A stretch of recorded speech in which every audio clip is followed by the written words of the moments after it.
Assalamualaikum warahmatullahi wabarakatuh. Selamat pagi Sobat Smaeksa. Jumpa lagi dengan saya Zumratun Nafisa yang nanti ke depan kita akan sharing-sharing dan mengenal lebih dekat SMA Eksternalize ini. Tentu Sobat-Sobat Smaeksa ada yang sudah pernah dengar bahwa sekolah kita, sekolah yang berada di bawah naungan Pondok Pesantren Terpadu alias ini yang beralamatkan di Ngabar Keraton Pasuruan. Tapi kali ini ada sedikit warna yang berbeda karena nanti ke depan saya sudah mengundang dan memilih salah satu narasumber terbaik kita agar nanti sahabat-sahabat yang ada di luar sana bisa mengenal lebih dalam, bisa mendengar langsung kenapa dia memilih SMA Eksternalize ini untuk menjadi tempat belajarnya. Selamat pagi, Mbak. Bagaimana kabarnya, sehat? Alhamdulillah sehat. Meskipun di tengah pandemi harus tetap semangat ya. Iya. Mungkin bisa dikenalkan langsung namanya siapa, kemudian dari asal mana? Perkenalkan, nama saya Christine Okvita. Saya berasal dari Sumatera Selatan. Sekarang sudah menempuh kelas berapa? Kelas 12. Oh, kelas 12 ya. Jurusan? Jurusan IPA. Jurusan IPA. Berarti sudah berapa lama di SMA Eksternalize ini? Jalan 3 tahun nih. Jalan 3 tahun. Ya. Dari SMP atau bagaimana di Pondok Pesantren alias ini? Mondok dari SMA ini. Oh, mondok dari SMA. Ya. Nah, kira-kira dulu mendapatkan informasi alias ini itu dari mana? Dan kenapa kemudian, karena kita tahu ya, di alias ini itu kan ada beberapa lembaga SLTA nih. Iya. Nah, kenapa kira-kira Mbak Christine ini, saya enaknya manggil apa? Mbak Christine aja ya, biar lebih akrab ini kayaknya. Nah, ini kenapa Mbak Christine kemudian memilih SMA Eksternalize ini sebagai jawaban dan tempat untuk proses belajarnya?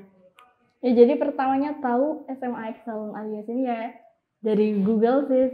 Kayak pertama itu mau dipondokin kan, terus kata orang tua itu di pondok pesantren alias ini, dan akhirnya kayak milih-milih sekolah mau sekolah di mana, dan akhirnya memilih SMA Excellent alias ini. Akhirnya memilih SMA Excellent. Iya. Nah, emang ini ada keluarga di Jawa atau bagaimana? Kan kalau kita ngelihat secara geografis antara Pulau Sumatera sama Pulau Jawa ini kan terpantau jauh sekali gitu ya.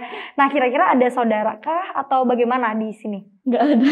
Nggak ada sama sekali? Nggak ada sama sekali. Wih, keren ya. Berarti emang memulai hidup baru di Jawa sendiri dan memilih untuk bermukim di pondok pesantren gitu? Iya, benar. Wih, ini nggak boleh diceritain dulu awal kali masuk di pondok itu gimana, ada perasaan yang kaget atau ih kok begini ya pondok pesantren itu ya, kan kita tahu ya ada keterbatasan akses dan lain sebagainya, ada mungkin beberapa hal yang dibatasi karena memang ada peraturan-peraturan tersendiri yang mungkin tidak bisa kita lakukan di dalam pondok pesantren tapi bisa dilakukan di orang-orang luaran sana gitu. Nah, kira-kira perasaannya dulu itu sempet nggak atau mungkin merasa insecure atau apa gitu? Ya dulu kalau pas pertama mondok ya ada rasa kagetnya, soalnya kan beda banget pas kita di rumah dan pas kita di pondok. Salah satu contohnya aja kan, namanya juga pondok, nggak luput dari katanya ngantri. Iya betul. Dia semuanya serba antri. Semuanya serba antri. Serba antri. Ya, terus ada ini nggak dulu? Ini nih, kalau biasanya kan santri itu ini ya, ada kiriman, ada apa gitu. Nah, kalau Mbak Christine biasanya gimana? Ya gitu. Paling ya telepon lewat HP asrama kan ada. Jadi cuma akses telepon aja gitu ya. Kalau untuk ini pernah nggak orang tua ini ya apa ya, sambang atau gimana gitu ke Mbak Christine di selama sini? Nggak pernah. Pesantren? Nggak pernah sama sekali? Nggak sama sekali. Jadi pure awal kali berangkat mondok, kemudian Mbak Christine dari kelas 1 nih langsung proses sendiri, belajar mandiri, nggak ada keluarga, nggak ada siapa-siapa yang dikenal, nggak ada sama sekali. Wih, keren ya bisa bertahan 3 tahun. Dan ini mungkin ada hal yang menarik lainnya yang bisa diceritakan nih, kenapa kemudian, karena nggak ada saudara juga ya, terus nggak ada apa ya, Nggak ada saudara juga, nggak ada yang ini merasa berbeda nggak dengan teman-teman yang lain? Ya kadang pernah sih Atau merasa iri beda. gitu misalkan? Iri ada, apalagi kalau pas sebelumnya adanya pandemi ini kan dulu masih bisa kayak tatap muka bareng sama orang tuanya, bisa makan bareng gitu di aula ya, kayak ada rasa iri. Tapi ya mau gimana lagi, nggak apa-apa. Kapan lagi bisa hidup seperti ini? Belajar mandiri. Ya, belajar mandiri. Mbak Christine berapa bersaudara? 2. Mbak anak ke? Pertama. Anak pertama. Wih, berarti bisa memotivasi adik-adiknya juga ya untuk lanjut proses di pondok pesantren. Nah, ini kira-kira dulu selain dari dorongan orang tua untuk sekolah di pondok pesantren, ada nggak dulunya Mbak Christine ini terbesit nanti setelah lulus SMP saya mau lanjut ke pondok pesantren aja biar ABCDE atau apa gitu, mungkin ada orientasi atau tujuan yang khusus nggak yang dari diri Mbak Christine sendiri? Ya sebenarnya dulu itu pengen banget mondok dari lulus SD, tapi kayak setiap ditanyain sama guru sama orang-orang, lulus SD mau kemana? Jawabannya pasti mau mondok. Tapi akhirnya kayak orang tua setuju, iya ya lulus SD mondok. Dan ternyata pas udah kelas 6 SD, orang tua kayak jangan mondok dulu deh, masih kecil. Ya belum bisa apa-apa. Ya udah akhirnya sekolah SMP di rumah, SMP negeri. Dan akhirnya udah jalan makin lama kayak makin nyaman gitu ya. Yang pertamanya 100% pengen mondok dan akhirnya kayak ngurang, tapi masih pengen pengen mondok. Dan pas kelas 8 kayaknya, pertengahan kelas 8 orang tua nanya, "Masih pengen mondok?" Ya tak jawab, "Iya." Masih pengen mondok. Kok mondoknya di Jawa? Oke, nggak apa-apa. Dan ternyata beneran di Jawa. Ternyata beneran diantar ke Jawa ya. Ibaratnya ini kalau bahasa kasarnya beneran dibuang ke Jawa gitu untuk melanjutkan proses pendidikan. Iya. Tapi sempet nggak ini cari-cari info di pondok pesantren mana ini yang tepat mungkin untuk Mbak Christine ini ya pilih, atau pondok Al-Yasin ini menjadi pilihan dari orang tua atau bagaimana? Ya pertama pilihan dari orang tua dan kayak ini kayaknya pilihan pertama dan langsung yes gitu aja. Dan langsung menyetujui. Iya, nggak ada pilihan-pilihan yang lainnya atau gimana? Enggak. Atau maksudnya udahlah aku nggak mau ribet gitu kan. Pokoknya percaya aja ke orang tua, pilihan orang tua pasti yang terbaik gitu. Jadi nggak yang berpikiran yang aneh-aneh ya. Enggak. Ya pokoknya ada niatan mondok, terus pondoknya juga sudah oke, sudah mulai mungkin Mbak Christine juga sudah pasti cari tahu dulu ya pondok pesantren Al-Yasin itu kayak gimana sih gitu. Dan ternyata tertarik untuk melanjutkan proses. Wih, keren. Nah, ini juga ini tepat Sumateranya di mana? Tepatnya itu di Kabupaten Musirawas. Iya. Kalau di sana ini gimana kultur lingkungan sekitarnya, emang banyak yang mondok atau gimana kalau di sana? Jarang sih yang mondok. Terus Mbak Christine kenapa termotivasi untuk mondok? Atau misal pengen belajar agama lebih dalam, atau mungkin kepengen banyak teman, atau mungkin apa gitu? Kira-kira alasannya Mbak Christine meminta ke orang tua di pondokan itu apa? Ya pertama itu ya pengen punya banyak teman, terus teman yang dari mana-mana, dan juga ya pengen belajar mandiri dan ya belajar ilmu agama lebih dalam lagi. Belajar ilmu agama. Ya kalau di rumah kan ya masih minim banget yang mondok. Ya. Dari teman-teman Mbak Christine dulu di SMP berapa yang mondok? Kayaknya cuma 3 anak. Cuma 3 dan itu mondoknya di Jawa semua? Enggak. Yang satunya ada di rumah, mondok di rumah, yang satunya ada yang di Jawa juga. Dan Mbak Christine satu-satunya yang di Al-Yasin ini? Ya. Wih, keren.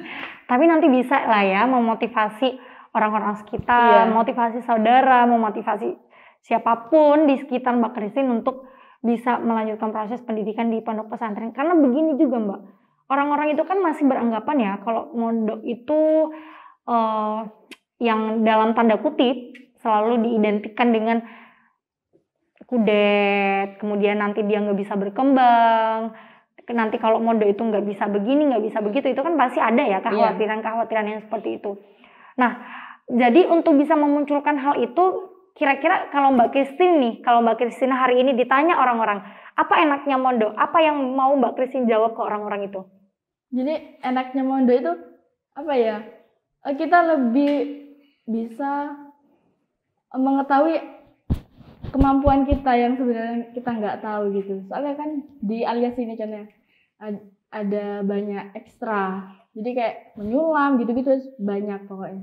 Jadi kayak bisa nambah pengetahuan juga, nambah skill betul. Iya. Apalagi juga dari ini ya, pondok pesantren itu kan juga miniatur dari kalau kita berbicara keindonesiaan itu kan ya ibaratnya miniatur dan representasi untuk kita tahu bagaimana keberagaman yang ada di Indonesia itu ya di pondok pesantren gitu ya. Karena kita hidup dengan orang yang mungkin sebelumnya belum kita kenal sama sekali. Contohnya Mbak Christine yang sendiri berangkat dari mana tadi kotanya? Lubuk Linggau katanya. Dari mana? Lubuk Linggau. Dari Lubuk Linggau sendiri gitu kan, berangkat terus harus mengenal dan beradaptasi lagi dengan teman-teman yang lain. Nah, jadi kalau ditanya sebenarnya apa makna Indonesia menurut Anda dan bagi miniatur untuk kita bisa tahu keberagaman di Indonesia itu di mana ya, di pondok pesantren. Karena tanpa kita menjelaskan kepada orang, tanpa kita harus pakai teoritis dan lain sebagainya, pondok pesantren itu sudah menjadi ruang kita untuk mengimplementasikan keberagaman. Kita diajarkan untuk saling menghargai, ya kan? Kita diajarkan untuk bagaimana bisa menerima satu sama lain dengan latar belakang dan kultur yang berbeda tentunya dari asal daerah masing-masing. Nah, kalau ini Mbak, kita sudah panjang lebar nih ya bicara tentang pondok pesantren gitu. Nah, kalau lebih spesifik lagi tentang SMA Excellent Alias ini, kira-kira bangga nggak Mbak Christine jauh-jauh nih dari Sumatera gitu kan, sekolah di SMA Excellent Alias ini? Ya mungkin sobat-sobat semaya ada yang kurang begitu mengenal gitu ya, ada yang kurang begitu dekat mengenal istilah semaya. Sekolah unggulan Jawa Timur di bawah naungan pondok pesantren Alias ini yang sistemik, berkarakter, yang kalau pakai jargonnya Alias ini itu kan bersama Alias ini meraih prestasi dan berkarakter santri. Udah hafal ya? Hafal dong 3 tahun. Sudah 3 tahun, wajar ya. Nah, ini kira-kira SMA Excellent Alias ini menurut kacamata Mbak Christine gimana? Jadi SMA Excellent Alias ini tuh kayak SMA yang wow banget sih. Soalnya kayak seluruh siswanya tuh dibebaskan buat mengekspresikan diri. Kayak kemampuan lo apa, lo bisanya apa, ya tunjukin. Dan itu nggak sia-sia, soalnya kan bakal dikembangin juga sama SMA. Jadi SMA Excellent Alias ini kalau Mbak Christine ini definisikan sekolah yang memberikan kebebasan kepada siswanya untuk berekspresi sesuai minat dan bakatnya masing-masing gitu ya. Jadi guru tinggal mengarahkan aja siswa maunya kayak gimana, tinggal nanti dikembangkan skill-skill yang lain untuk menunjang itu.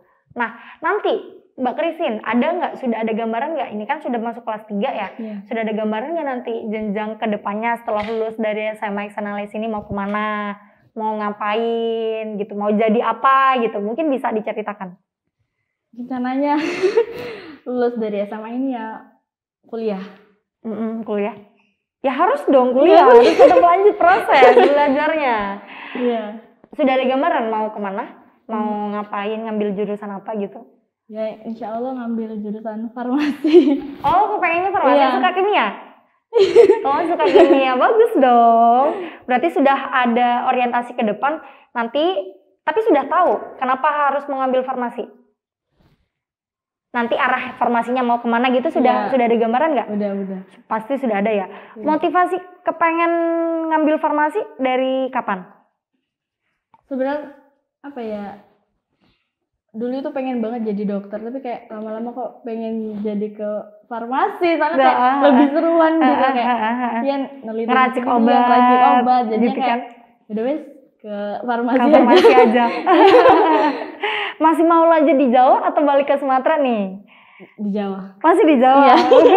Kayaknya sudah sayang banget ini ya sama orang-orang Jawa ini. Bagus. Berarti kan sudah ada ini. Kira-kira sebelum Mbak Christine memilih untuk ini farmasi, di sekolah itu kan pasti ada ya yang namanya guru BK gitu. Iya. Kemudian juga ada guru mata pelajaran yang mungkin Mbak Christine suka, ada yang enggak ini gitu.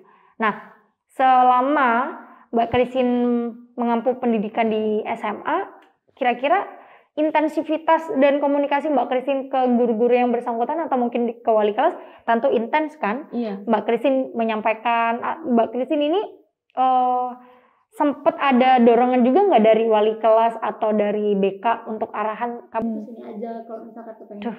Atau gimana? takon apa mana ya? Itu dari Mbak Christine. Iya, ada juga dorongan kayak dari BK, kayak bagusnya kalau jurusannya nih di sini gitu. Udah coba di-cut dulu. Yang membedakan pilihan-pilihan. Jadi kayak kitanya juga nggak bingung kan, soalnya Motivasi udah serba-serba udah pondok ada apa mana? beliau-beliau yang mengerti lebih lanjutnya gimana.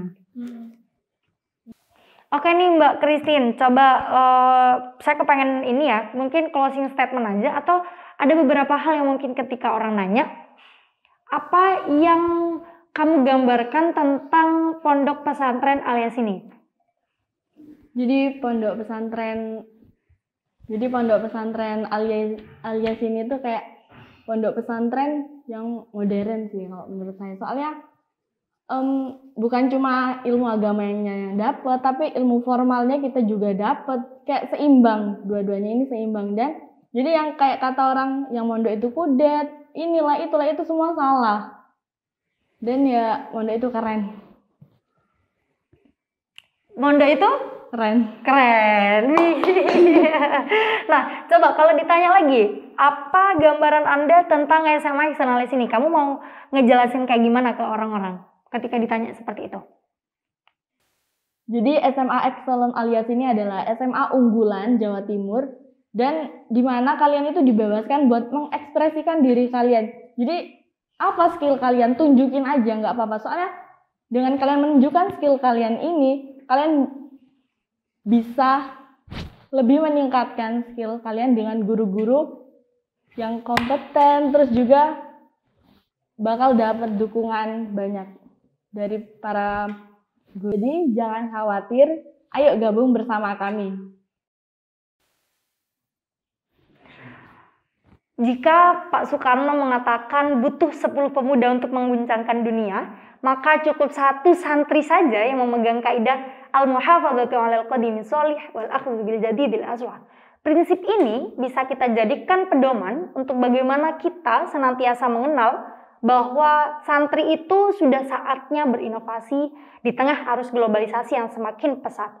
Sudah bukan lagi saatnya kita terjebak pada euforia dan cara-cara tradisionalis, mengingat ke depan tantangan kita bukan lagi berbicara tentang bukan hanya berbicara di bidang ekonomi, sosial, politik dan lain sebagainya, tapi juga harus cakap dalam berbicara teknologi dan tidak gagap dalam memanajemennya. Tentu di era pandemi yang saat ini kita masuk di era VUCA, di mana era VUCA hari ini kita masuk pada sesuatu yang sangat cepat terjadi perubahannya.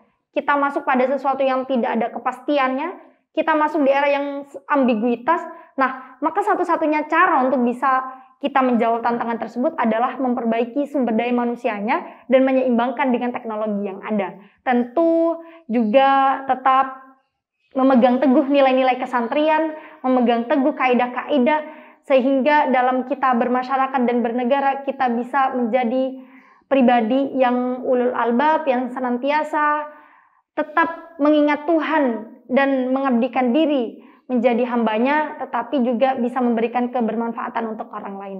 Mungkin sekian dan kita nantikan bincang-bincang kita dengan narasumber-narasumber yang lainnya. Tentu akan banyak gebrakan-gebrakan baru dan akan banyak sekali nuansa-nuansa baru yang akan kita sajikan. Maka jangan sampai lupa like, comment, share, and subscribe akun channel SMA Excellent alias ini. Bersama alias ini meraih prestasi dan berkarakter santri. Bye. Sampai jumpa di diskus apa ya namanya ini? Sampai jumpa di Apa? Bincang-bincang. Oh ya, sampai jumpa di bincang-bincang selanjutnya.